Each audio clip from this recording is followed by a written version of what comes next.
Le bruit de nos souvenirs. Un poème en prose à partir de nos mémoires sonores de notre visite au mémorial de la Shoah à Paris le 8 février 2017.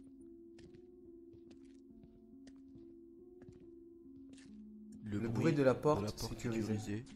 L'écho du hall d'accueil qui amplifie nos bavardages. Le clac de la fermeture des casiers. Bonjour, je m'appelle Alexandre, je serai votre guide. Le tapotement de nos pas qui se superposent dans l'escalier. Le silence un peu embarrassé de ceux qui n'osent répondre aux questions d'Alexandre. Les mots génocide, Extermination, Shoah.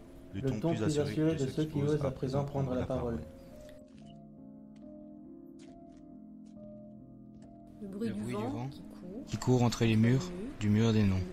Une citation de Salacrou qui revient en leitmotiv. Un homme sans souvenir est un homme perdu. Le glissement de nos doigts sur les noms gravés, c'est impressionnant, c'est horrible.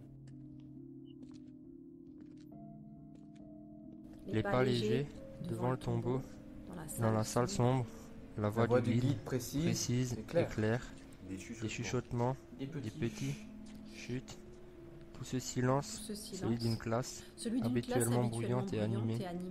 Tout ce silence et de plus en plus de questions posées. Crime contre l'humanité. La rumeur des autres visiteurs qui s'aimantent à notre groupe. Les confidences, les bruits de la ville, le bourdonnement assourdi des gens et des voitures. Les pas des déportés qui s'échappent des écrans, le frôlement des pages d'un livre qui sont tournées, les murmures de stupéfaction.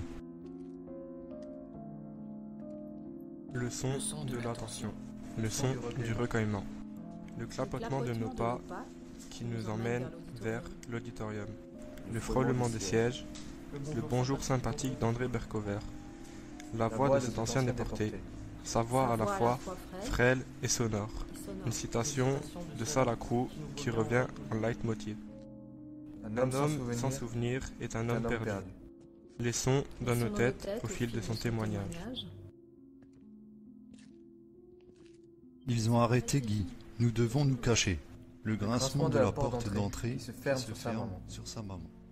Le claquement des hommes en noir qui le parquent sur une chaise. Les inflexions joyeuses des retrouvailles avec un frère bien-aimé, Drancy. Le sifflement du train qui va vers Auschwitz. Le sifflement des coups de feu qui s'abattent sur ceux qui ont cru à l'évasion. Avec ma mère, on s'est dit au revoir. Je ne l'ai jamais revu. Gazé. Les voix autoritaires, les appels interminables. Le bruit des coups qui s'abattent. Voilà comment se passaient les choses. Quel son peut dire l'indicible? La voix de mon frère. La petite musique de la force de vivre.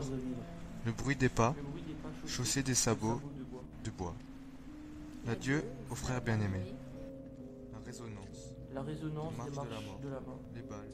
Les balles qui fusent et qui font tomber les camarades. Voilà comment se passaient les choses.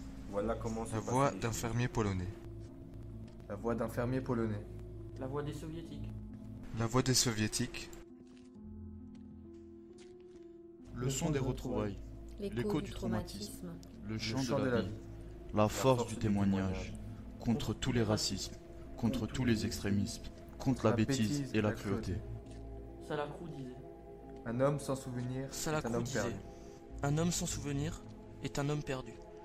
Nous affirmons haut et fort, les souvenirs de cet homme ne seront pas perdus. Nous affirmons haut et fort, les souvenirs de cet homme ne seront pas perdus. Ce poème a été créé à la suite de notre visite au mémorial de la Shoah à Paris, lors de laquelle nous avons pu rencontrer André Bercover. Nous avons collecté nos souvenirs sonores et nous les avons transposés dans ce poème souvenir afin de ne jamais oublier et de toujours transmettre.